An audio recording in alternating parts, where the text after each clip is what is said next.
আসসালামু আলাইকুম। আজকের রেসিপি ঝটপট গোলাপজাম, যেটা কিনা বানানো হয়েছে পাউরুটি দিয়ে। আপনিও চাইলে এই মিষ্টিটা বাসায় ট্রাই করতে পারেন। ছানা ছাড়াই এই মিষ্টিটা বানানো যায়, খেতে খুব ভালো লাগে আর সেই সাথে সময়ও অনেক বেঁচে যায়। চলুন তাহলে ঝটপট পাউরুটির গোলাপজামটা তৈরি করে ফেলি। গোলাপজাম তৈরির জন্য 6 পিস নিয়েছি পাউরুটির স্লাইস।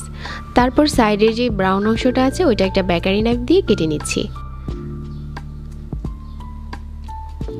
সাইডের ব্রাউন অংশটা যখন কাটা হয়ে যাবে তারপর এগুলোকে ছোট ছোট করে টুকরো করে নিচ্ছি। আপনি চাইলে না কেটে হাত দিয়েও ছিঁড়ে নিতে পারবেন। তো আমার এখানে সবগুলো ছোট টুকরো করা হয়ে গেছে। তারপর একটা বাটিতে নিয়ে নিচ্ছি আর হাতে আরও কিছু ভেঙে গুঁড়ো করে নিচ্ছি। যখন গুঁড়ো করা হয়ে যাবে এখানে 1 টেবিল চামচ দিয়ে দিচ্ছি পাউডার মিল্ক। এটা অপশনাল, কেউ চাইলে দিতে পারেন, আবার চাইলে নাও দিতে পারেন।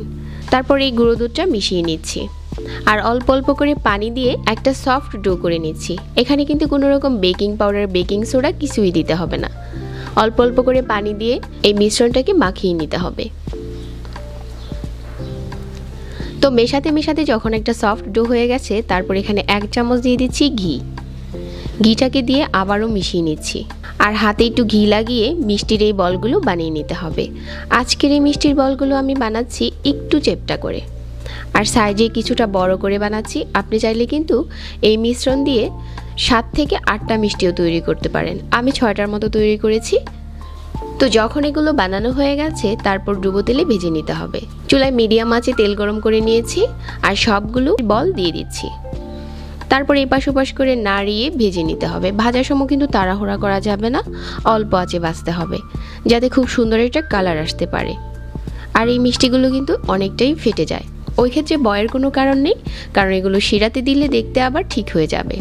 তো সবগুলো মিষ্টি যখন ভাজা হয়ে গেছে চুলা থেকে তেল জড়িয়ে উঠিয়ে নিচ্ছি। তারপর আমরা সুগার সিরাপ তৈরি করে নিচ্ছি। একটা প্যানে নিয়ে নিচ্ছি 1 কাপ চিনি, 2টার মতো এলাচ আর 1 কাপ দিয়ে দিচ্ছি পানি। নেড়ে চেড়ে কিছুক্ষণ জাল করে নিচ্ছি। চিনির এই মিশ্রণটা যখন কিছুটা ঘন হতে শুরু করবে ঠিক এ পর্যায়ে চুলা থেকে নামিয়ে নিচ্ছি আর এই গরম শিরার উপরে আমরা মিষ্টিগুলো দিয়ে দেব। তো শিরাটা এখন গরম আছে আর আমি মিষ্টিগুলো দিয়ে দিচ্ছি আর এই পাশ ওপাশ করে নাড়িয়ে দিচ্ছি আর ঢাকনা দিয়ে ঢেকে দিচ্ছি 1 থেকে 1.5 ঘন্টার জন্য। আর এই 1-1.5 ঘন্টা পরেই আমাদের মিষ্টিটা পরিবেশন করার জন্য একদমই রেডি। এখন একটা প্লেটে নিয়ে সাজিয়ে নিচ্ছি। সাজিয়ে নেওয়ার পর এই মিষ্টিগুলোর উপরে দিয়ে দিচ্ছি কিছু মাওয়া আর কিছুটা বাদাম কুচি দিয়ে পরিবেশন করে দিচ্ছি। অল্প সময়ে যারা ছানা, গুঁড়ো দুধ ছাড়া মিষ্টি তৈরি করতে পছন্দ করেন, আমি আশা করছি আজকের রেসিপি ভালো লাগবে সবার কাছে। আমার এরকম আরও নতুন রেসিপি পেতে চ্যানেল সাবস্ক্রাইব করে রাখবেন আর পেজে লাইক দিয়ে রাখবেন। সবাইকে অনেক ধন্যবাদ জানাচ্ছি আর আজকে এখানেই বিদায় নিচ্ছি। আল্লাহ হাফিজ।